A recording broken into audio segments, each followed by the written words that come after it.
Hello and welcome to the Power Bank Expert YouTube channel. Today I would like to talk about how to properly charge your power bank. And in order to do that, first of all, I think we should discuss the two main types of charging ports that power banks come with. And these two ports are the micro USB and the USB Type-C. So I have several power banks here and I can showcase them to you. So first of all, this is a power bank that features a micro USB input port, and you can see it here in the middle. And this type of port is actually an older type of port, and it's slowly being phased out right now by the newer type, which is the USB Type-C port. And for the micro USB, you need to have matching socket, which can go in a specific position. So you need to match it to the shape of the input port in order to be able to fit the charging cable. So this is the older, let's say, type of port. And if you are just planning to buy a power bank right now, I would advise you to maybe go with the new type of input port, which is the USB Type-C, which you can see here. And this type of input port, it's actually rounded all the way through, and it doesn't really have a charging position. So I have a USB Type-C cable here, and I could insert it either way, it doesn't really matter. So compared to the micro USB port, this one goes in both ways. Besides this more convenient input method, the main advantage of the USB Type-C port is that it usually can withstand larger amounts of power. So the power bank charges faster itself, but also you can use it as an output port as well, but the micro USB port is just an input port only, so you cannot use it as an output port.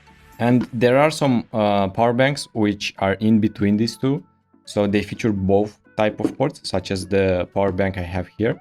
So in the far left side you can see the micro USB port, and in the middle is the Type-C port. So this power bank can be actually charged by either of these two ports. You can see here that the micro USB is, of course, it's an input port, but the Type-C, it's an input and also an output port. This means that you can charge this power bank with either this port, or you can charge it with both ports in the same time. So I would say that this type of power bank is like an in-betweener. So it features both the older technology of micro USB and the newer technology of Type-C, while this type of power bank is currently, let's say, the staple type of power bank that you will be able to find right now. And it shapes out that it's going to be, you know, the future format for most power banks for the foreseeable future, until there's a better port that will replace the Type-C port. Another thing you should be aware of is the type of charger you're using to charge your power bank. So although all chargers serve the same purpose, they're not all built the same. Some are slower, some are faster. And if you, for example, have power bank that supports a fast charging technology like power delivery, if you charge it with a slow charging wall charger, then of course it will take much longer until it will reach its full capacity. So the general advice is to make sure that your wall charger can provide enough power for a power bank to top up in the fastest way possible. So in order to actually charge a power bank, you simply input the cable into its main charging port. And once you do that, you should be able to see the charging lights blinking according to how much capacity is already charged in the power bank. So this one, for example, is almost at 100%, and the last blinking light means that it's charging the last 25% of the power bank. And when that light is also steady, it means that it reached a full charge. This is the most common type of LED display that power banks come with, but there are also power banks that actually come with an actual display which shows you the exact charge amount, which is the case of this power bank. And so if I input this here, then the power bank displays exactly how much charge it has and how much there is until 100%.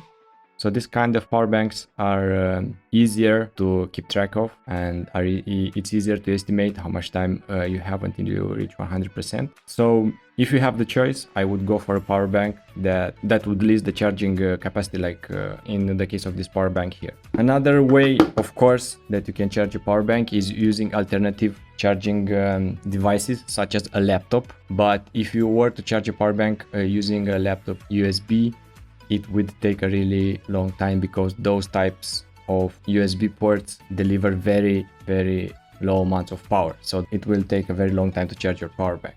And what other people are wondering sometimes is if it's possible to charge a power bank with a different power bank. And it is possible. I'm going to showcase it right now.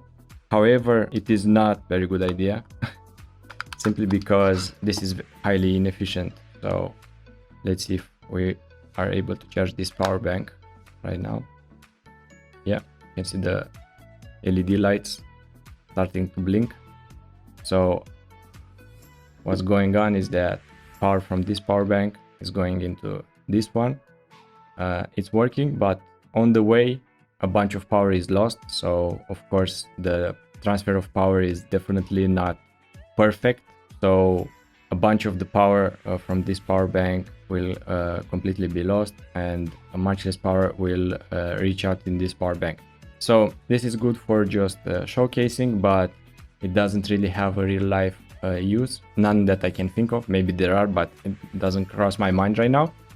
And it's always a good idea to just charge your power banks using the wall socket directly, and that's it. So I hope that this has been revealing for some of the people. And if you have any other questions, please let me know in the comments. I'll get back to them. Thank you for watching, and see you next time. Bye bye.